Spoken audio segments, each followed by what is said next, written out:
The Art of Asking. How a single question can rewrite your entire life. Have you ever felt like no matter how hard you push, how many hours you sacrifice, how much of yourself you pour into something, the life you're reaching for keeps sliding just out of grasp? Like you're doing everything right, ticking every box, following every rule you were ever given, and yet abundance, peace, love, and genuine success remain stubbornly one step ahead of you? Most of us were handed the same script from childhood. Work hard and you'll make it. It was stitched into the walls of classrooms, whispered by well-meaning parents, branded across motivational posters in office corridors. And yes, effort matters. It genuinely does. But here's what nobody told you. That script only describes a fraction of how transformation actually works. Because the deepest truth at the heart of this book is not about grinding harder, optimizing your schedule, or hacking your morning routine. It's about something far more primal, far more elegant, and far more powerful than any productivity system ever invented. It's about asking. Not the watered-down kind of asking, not mumbling a wish before blowing out birthday candles, not scrolling through a vision board on your phone while half-watching Netflix. The asking we're talking about here is something alive, intentional, and electric. It means presenting yourself to the universe, to life, to whatever intelligent organizing force you sense moving through things, with absolute clarity. It means declaring, without apology or hesitation, exactly what you want. And it means believing, from somewhere deep beneath your ribcage, that receiving it is not only possible but already in motion. That kind of asking is both a conscious act of intention and the opening move of an invisible collaboration. The problem nobody talks about. Here's what's really happening for most people. They say, "I want," but almost simultaneously, somewhere in the quieter rooms of their mind, a second voice whispers, "Yeah, but that's not really for people like me." Or, "That kind of life is for someone with better connections, a better start, better luck." Or simply, "Who am I to ask for that?" That inner split is the real problem. One part of you reaches forward, another part yanks you back. Your energy divides against itself. The signal you send out into the world becomes fragmented, confused, weak, like trying to have a phone conversation while someone else is shouting in your ear. Asking, real asking, is the act of gathering all that scattered energy and pointing it in one direction. It's the moment when your words, your emotions, and your deepest intention finally stop arguing with each other and align. When you ask with genuine clarity, something extraordinary begins to happen inside you. The fog lifts, the noise quiets, your attention sharpens. You start to notice things you were walking past before, opportunities, connections, conversations, doors that were always there but that you somehow couldn't see until you knew what you were looking for. In the framework this book explores, the universe is not a cold, indifferent machine grinding forward without awareness. It is something responsive, something intelligent and cooperative. When you express a clear, sincere intention, "I want this, I'm ready for this, I believe this is possible," that intention doesn't just evaporate into the air. Your thoughts, your emotions, and the energy of your conviction combine into something real. That combination begins drawing toward you the people, circumstances, and opportunities that match it. This is not passive wishing. This is active co-creation. It is the bridge between the potential inside you and the infinite possibilities surrounding you. The story of Sophia. To understand the transforming power of asking, consider Sophia. Sophia was the kind of person who genuinely believed herself to be positive. She'd done the work, therapy, self-help books stacked on the nightstand, journaling every morning in a cafe in North London before heading to her job at a marketing firm. She meditated, she exercised, she tried to be kind. By external measures, she was doing everything right. And yet, year after year, she carried a persistent ache, a feeling, low and constant, of something missing, not dramatic enough to name clearly, just off. Like a song playing slightly out of tune, the abundance she'd imagined for herself in her 20s, the sense of flourishing in her work, the relationship that felt truly electric and safe at the same time, the inner peace she'd read about in so many books. None of it had quite arrived, not in the way she'd hoped. Then one evening, at a workshop hosted in a gallery space in Shoreditch, she heard a speaker say something that changed the way she understood her own life. Most people think they've been asking for what they want, but there's a crucial difference between genuinely asking and internally complaining. One sends out a clear signal, the other sends out static. Sophia's first reaction was mild irritation. Of course I've been asking, she thought. I've been asking for years. But as the evening continued, something shifted. She started to see, really see, that her asking had been laced all along with a quiet undertow of doubt. She didn't say, "I want a life I love, and I believe it's available to me." She said, in the voice she used most often, something closer to, "Wouldn't it be nice if... but honestly, I've been waiting long enough, and maybe it's just not going to happen." That wasn't asking. That was mourning what she hadn't received yet. From static to signal. That night, Sophia did something she'd never quite done before. She sat at the small desk in her flat with a blank notebook and wrote down what she actually wanted. Not in hedged language, not with caveats, just direct, honest, declarative statements. I want a relationship that feels both safe and alive. I want work that uses my real abilities and rewards me generously for them. I want to wake up in the morning and feel that my life belongs to me. She started reading them each morning, not as an affirmation ritual, she'd tried those and found them hollow, but as a practice of orientation, a daily act of pointing herself toward something real rather than spinning in the ambient anxiety of everything she hadn't figured out yet. The first week, nothing changed. The commute was the same, the job was the same, the evenings alone were the same. But Sophia, for the first time in years, didn't stop. Slowly, and then suddenly, things began to shift. A job listing appeared in her inbox that seemed almost absurdly matched to the skills she'd never quite known how to advertise. An old university acquaintance invited her to a dinner party. She almost skipped it. But at that dinner, she met two people who would, over the following year, echoes. The universe's response to echoes. The universe's response to a question she'd finally learned to ask clearly. The real transformation, weeks turned to months, and Sophia noticed something she hadn't expected. The biggest change wasn't in her external circumstances, though those were changing too. The biggest change was in the voice inside her head.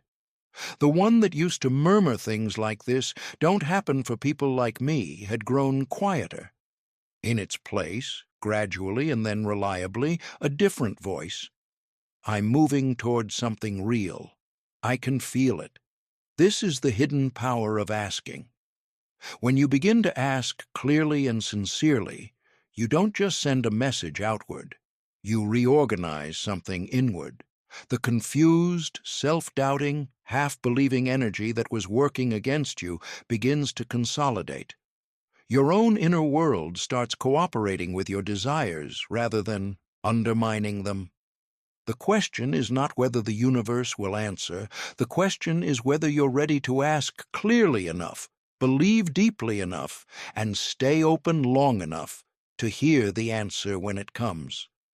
What asking reveals about you.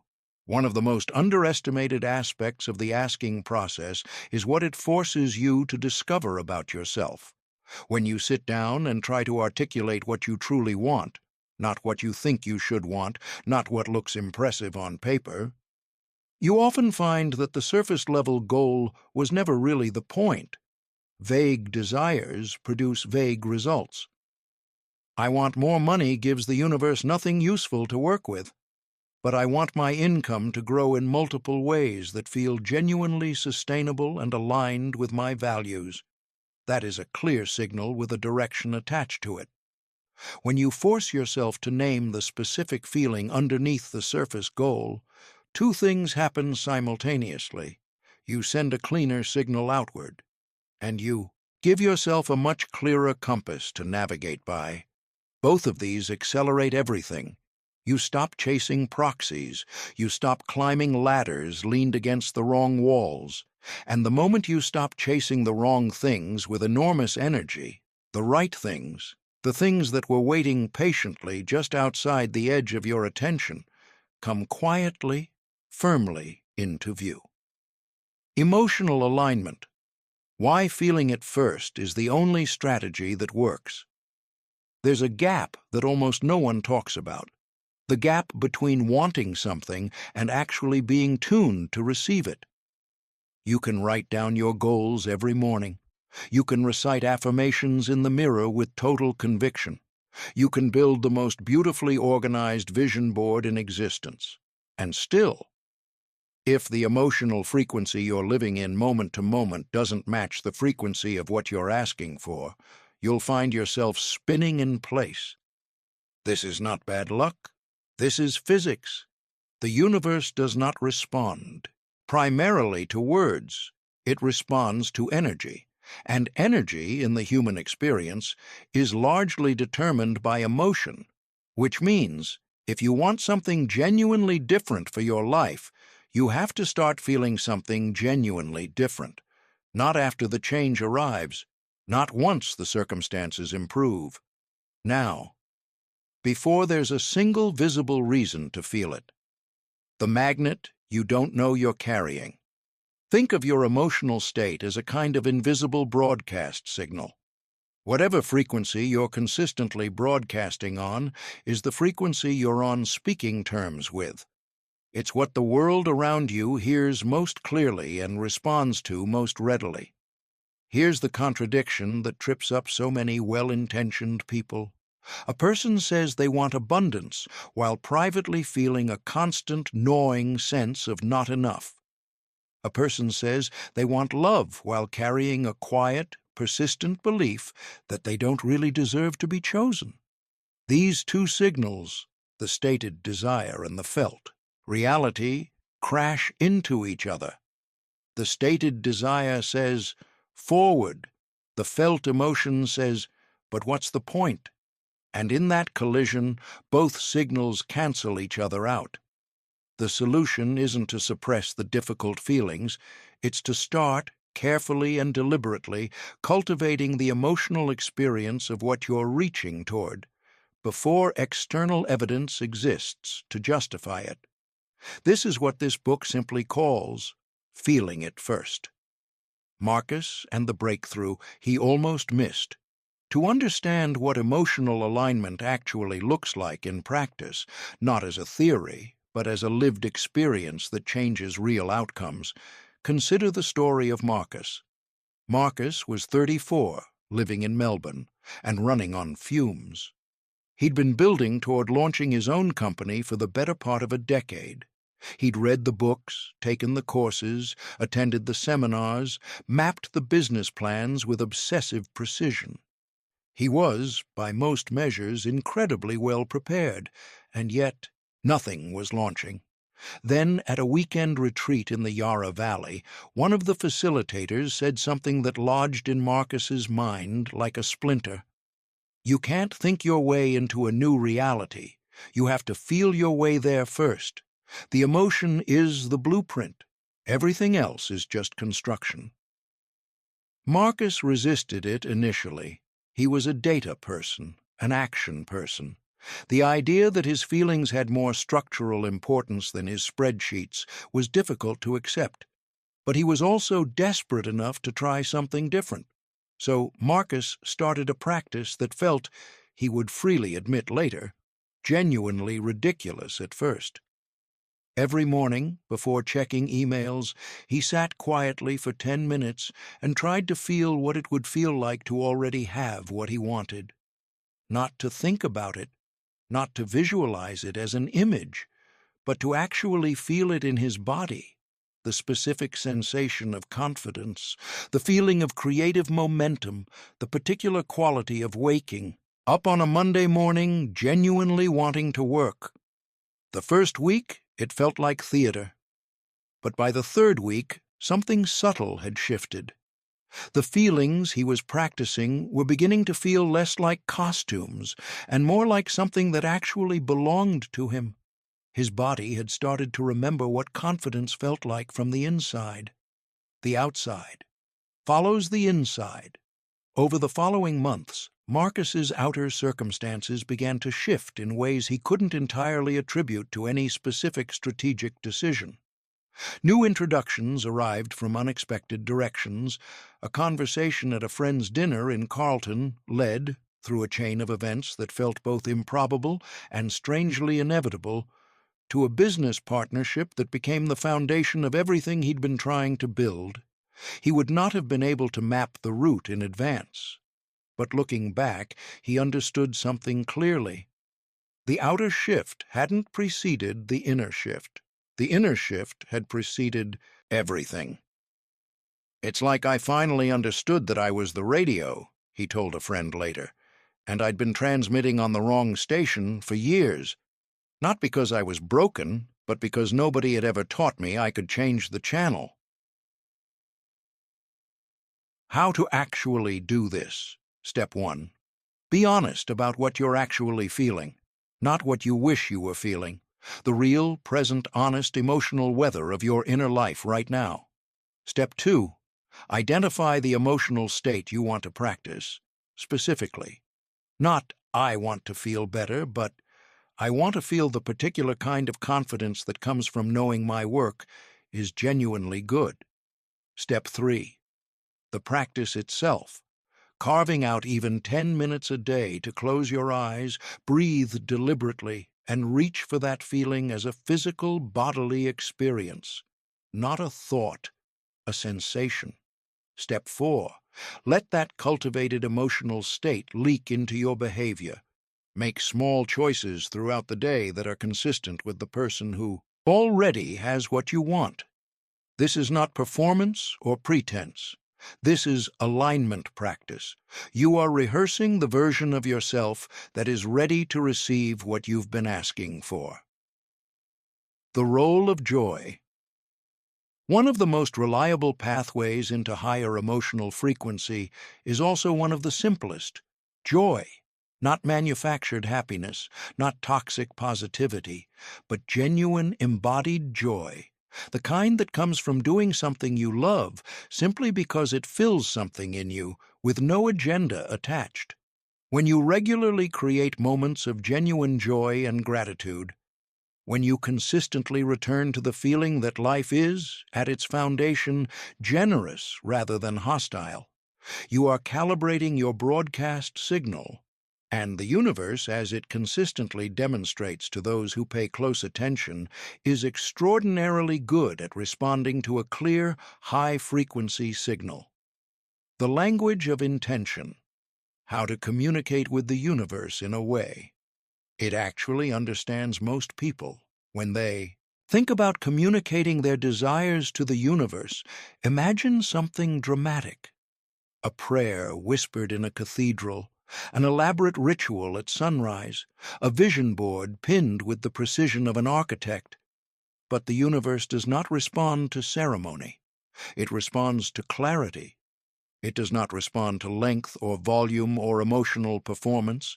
It responds to signal quality. And signal quality is determined by one thing above everything else: how precisely you know what you're asking for and how sincerely you mean it. Why fuzzy questions?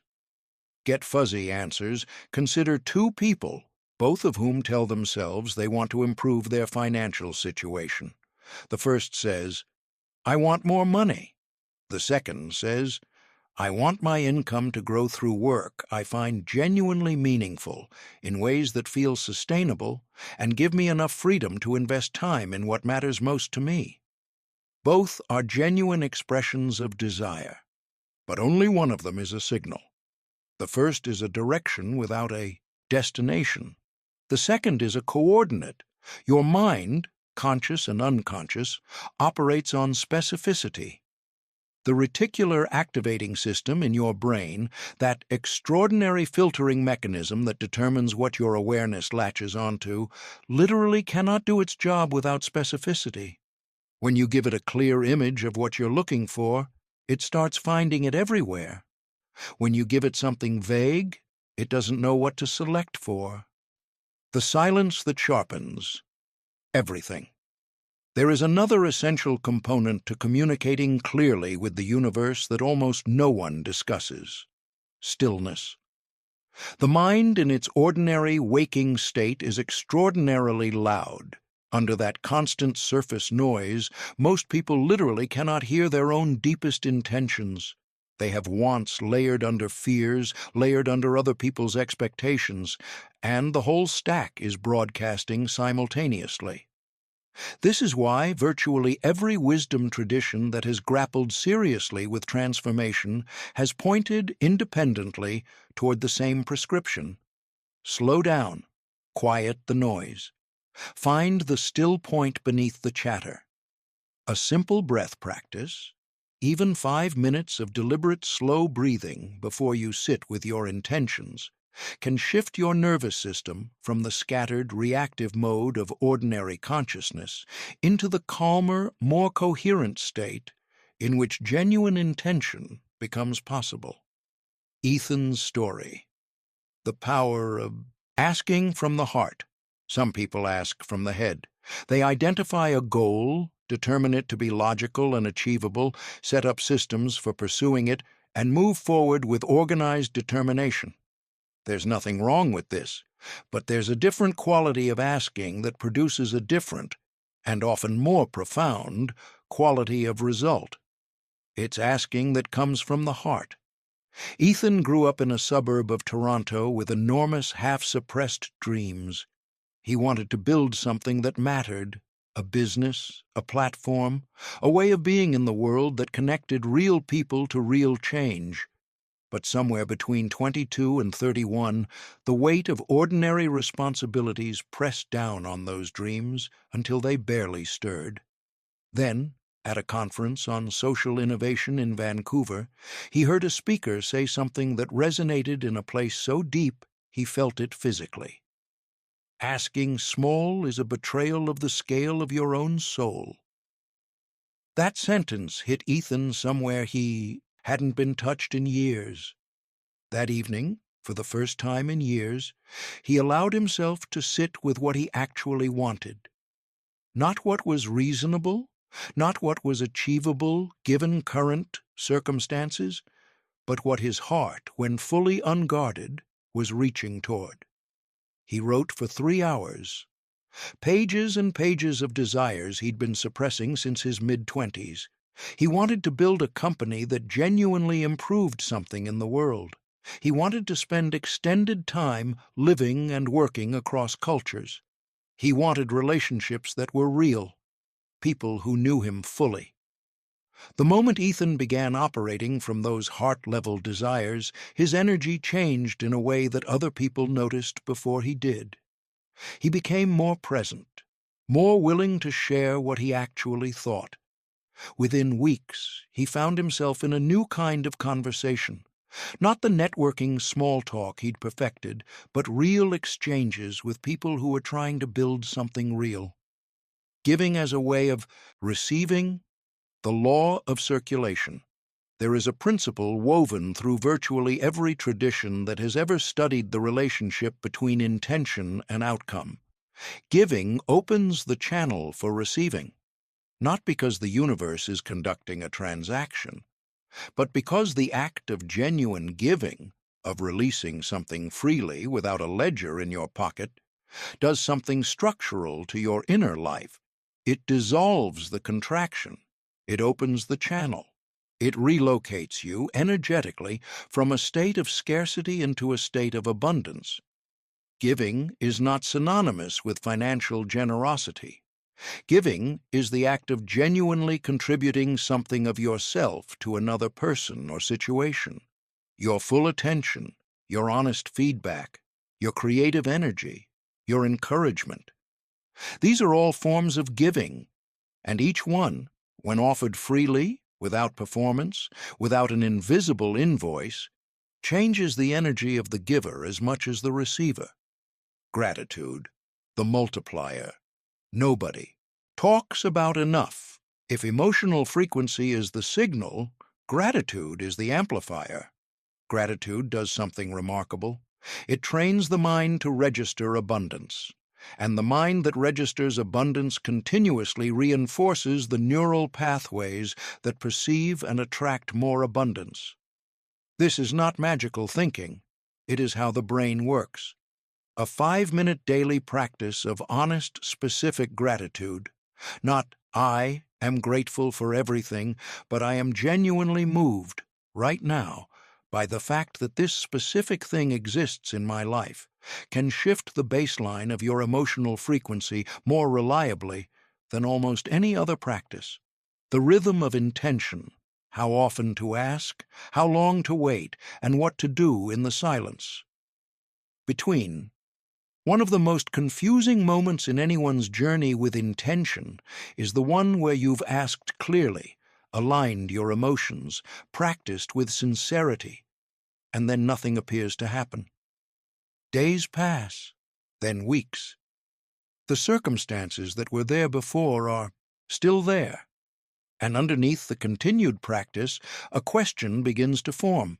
Am I doing something wrong? The short answer to how often should I ask is not about frequency at all. It's about quality. One sincere, emotionally aligned, clearly directed request carries more weight than 10,000 mechanical repetitions performed from a state of anxiety. Why repetition is powerful and where it goes wrong. Repetition, done correctly, is not about reminding the universe of something it forgot. It is about deepening your own alignment. Each time you return to an intention with genuine presence, not by rote, not as a box you check before moving on, you add another layer of sincerity, another layer of belief, another layer of emotional coherence to the signal. The danger with repetition is that it can become mechanical. A person who repeats their intentions every morning without feeling anything real in those repetitions is not building signal strength. They are building a habit of going through the motions. And underneath that habit, the real emotional message is often, this isn't working. I'm only doing this because I read somewhere that I should. That emotional message is what the universe hears. The quality of the ask. There is an optimal internal state for asking, and most people never deliberately seek it. It is not the state of desperation. When you ask from desperation, you transmit desperation. It is also not the state of forced positivity, gritting your teeth and insisting I feel amazing when it clearly isn't true. The optimal state for asking is something quieter than both of these. It's the state of grounded openness, a settled, calm, genuine sense of, I want this. I believe it's possible. I'm trusting the process. I'm here. There's no urgency in it. No desperation, no performance, just presence, clarity, and a real, relaxed trust. Layla and the long wait. Nobody embodies the hard wisdom of this section more honestly than Layla. Layla had been practicing deliberate intention setting for 7 years by the time she found herself sitting on the edge of her bed in her apartment in Brooklyn, wondering if she'd been fooling herself the entire time. She'd done everything. She had journals filled with intentions. She had a meditation practice that had become a bedrock of her daily routine. She had genuinely believed, for most of those 7 years, that she was getting somewhere. And yet the two things she most deeply wanted remained stubbornly absent, a genuine creative career as an artist, and a relationship with someone who loved her in the full, wide, honest way she'd been holding space for all her adult life. One afternoon, in a moment of sheer exhaustion with her own hoping, she sat down and did something she'd never done so deliberately before. She stopped asking, and she started listening. What she heard, slowly, as the noise of her own active hoping quieted, was something uncomfortable. There was a part of her, beneath all the intention work, that was still braced, still guarded, still waiting for the other shoe to drop. She had been asking for love and recognition with one hand extended outward, and the other hand, invisible even to her, curled inward in a gesture of protective self-containment. She realized that she had learned to ask beautifully, but she had never fully learned to receive. The art of receiving. This distinction between asking and receiving is subtle but critical. Asking is an act of projection. You send something outward. But receiving is an act of openness, of making space, of being willing to let something in without immediately controlling what it looks like or questioning whether you're worthy of it. Many people who practice intention work become very good at asking and very poor at receiving.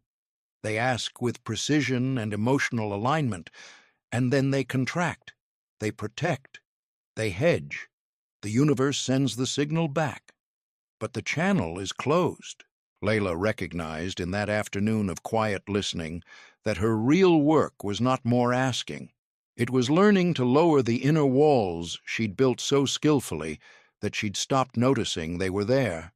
11 months later, she met someone at an opening for a gallery show she almost hadn't attended. She also received, within the same 3-month period, 2 meaningful gallery opportunities and a residency offer that represented exactly the recognition she'd been reaching toward for years. "I was asking the universe to open a door," she said, "while I was standing on the other side of it, holding it shut." Surrender is not passivity. The word surrender has a bad reputation in a culture that prizes control, strategy, and visible progress. It sounds like giving up. It is neither. Surrender, in the context of intention and transformation, is the deliberate act of releasing the need to manage every step of the process. It is trusting that the route to your destination is not fully visible to you, and that this is fine. Contributing your full effort to the process while releasing your grip on exactly how it unfolds. The paradox, and it is genuinely paradoxical, is that this released grip tends to accelerate the process rather than slow it. When the white-knuckle control relaxes, energy moves more freely. What was being held at a distance by the very intensity of the holding begins to move closer. The readiness principle. Why the universe doesn't reject your desires, and what actually happens. When things don't arrive here is perhaps the most important reframe in this entire book. When you ask for something with genuine clarity and aligned emotion and it doesn't appear, the universe has not said no. It has not ignored you. It has not decided that someone else is more deserving, or that your desire is too large. The universe never rejects a genuine request. What happens instead is something entirely different, and once you understand it, the experience of apparent delay transforms from something demoralizing into something genuinely exciting. The universe is preparing you to receive what you've asked for. This is the readiness principle. It is, perhaps, the master key to everything in this book. The hidden architecture of delay. Every desire that enters your life carries with it an implicit requirement to be genuinely ready to hold it. Think about what this means in practice. If you ask for a flourishing creative career, the universe is not simply going to deliver it like a package to your door, because a flourishing creative career requires a version of you that can sustain it. someone who has developed the resilience to withstand criticism, the discipline to maintain output without constant external motivation, the emotional groundedness to navigate the complexities of public creative life. If that version of you doesn't yet exist, the career arriving prematurely would not be the gift it appears. It would be a wait.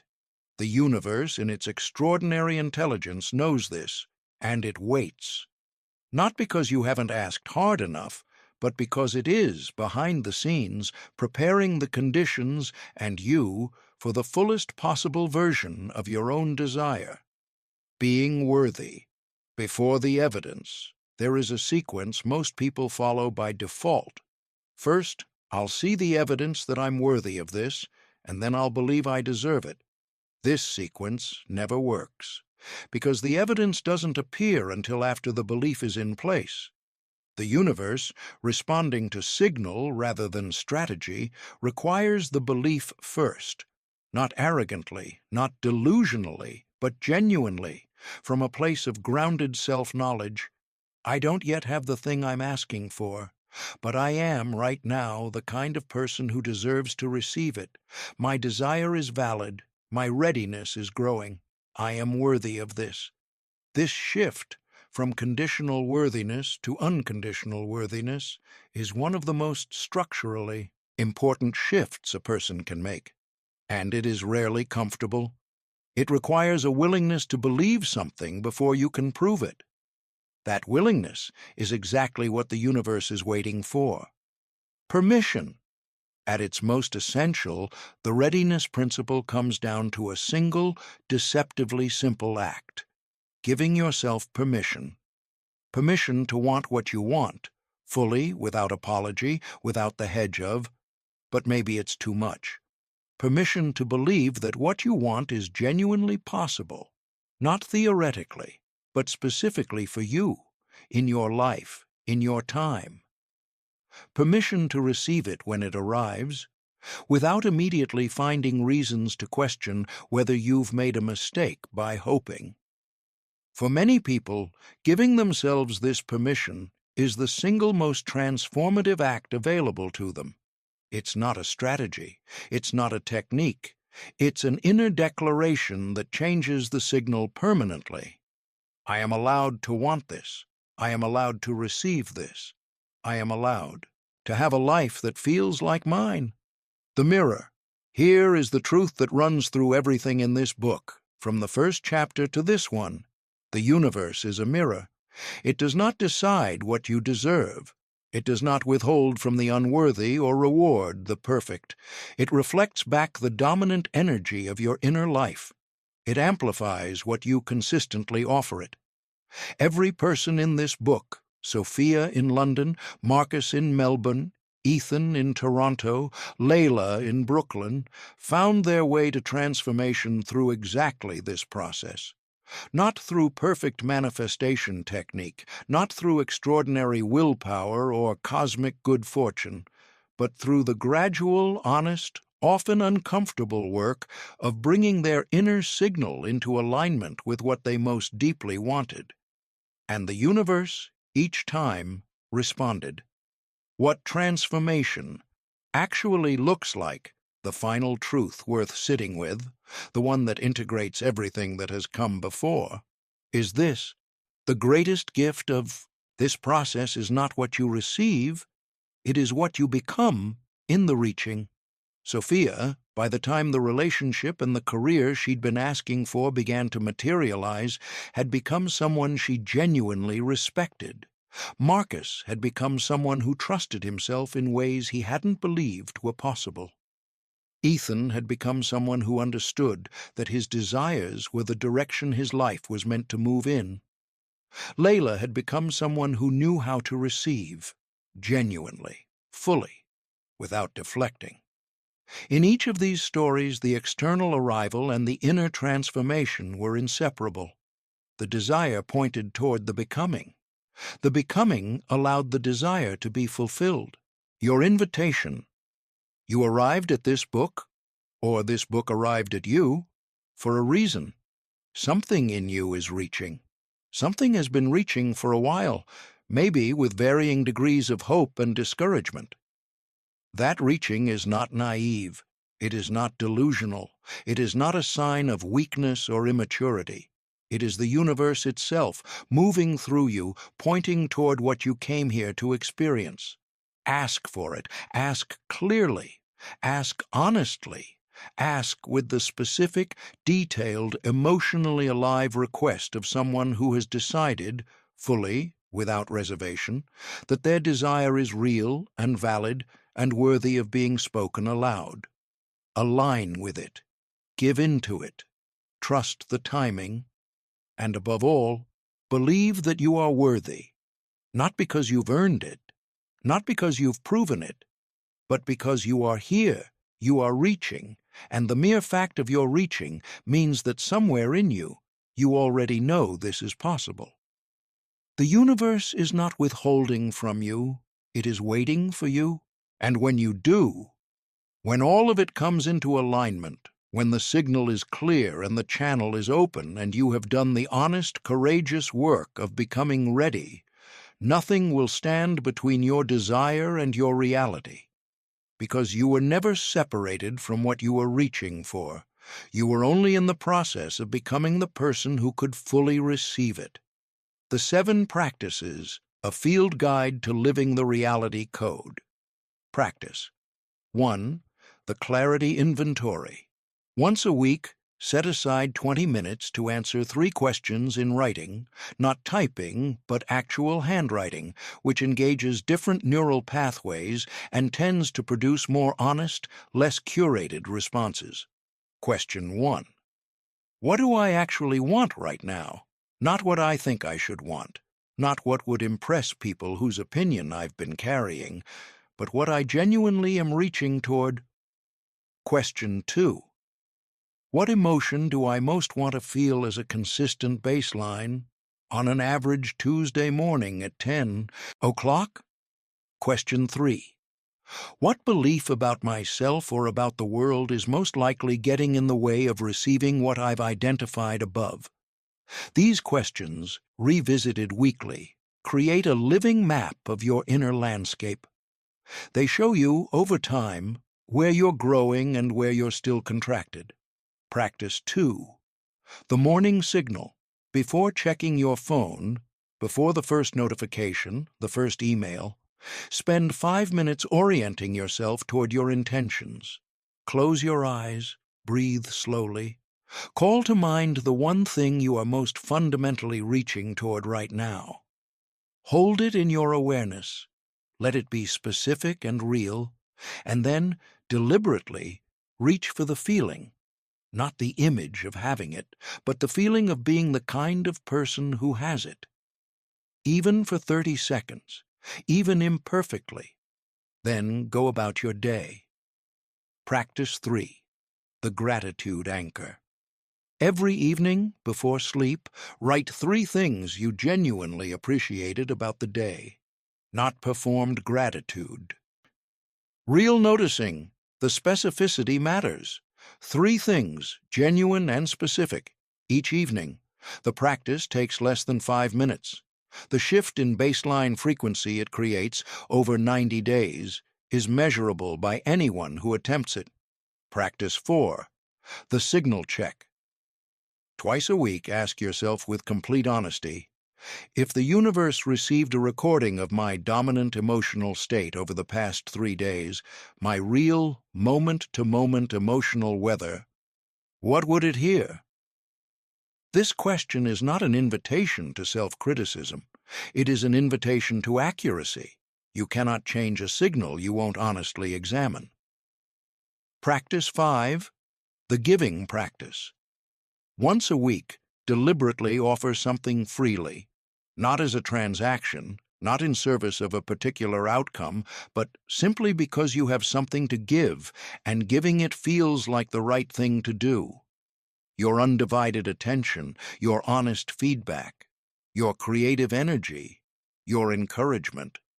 Track, over time, how this practice opens something in your chest that was previously contracted. Practice 6. The Block Inquiry Monthly take 1 full hour to examine a belief that might be contradicting your intentions. Choose the area of your life where you feel the most stuck. Sit with this question. If I had to identify the deepest, most honest belief I hold about whether I deserve or can receive what I want in this area, what would it be? When you find it, when you feel the particular quality of recognition that tells you you've hit something real, write it down. Then write, next to it, a more accurate, more generous, more honest alternative belief. Practice 7. The Surrender Practice. Daily, once a day, at whatever moment feels natural, practice the deliberate act of letting go of the need to control the timeline of your transformation. In this one moment each day, say internally, with genuine intention, I have done what I can do today. I trust that the larger intelligence is working in the spaces I cannot see. I trust the timing. I trust the process. This practice, accumulated over time, changes your relationship to the process from one of anxious management to one of active trust.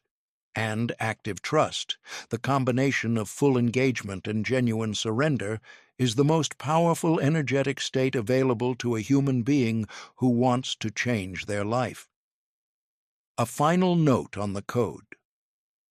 The title of this book promises something bold: Hacking the Universe for 100% Success Rate. What does that actually mean? It does not mean getting everything you ask for, exactly as you imagine it, exactly when you expect it. It means something more interesting: that every genuine, clearly asked, emotionally aligned, honestly held intention finds a response. Always, without exception, 100% success rate. Because on that definition, the definition that takes the full arc of the journey into account, the universe has never once failed to respond to a sincere request. Not once. Not ever. Your request is already being processed. The universe received it the moment you made it. Now the only remaining question is, are you becoming the person who is ready to receive the answer?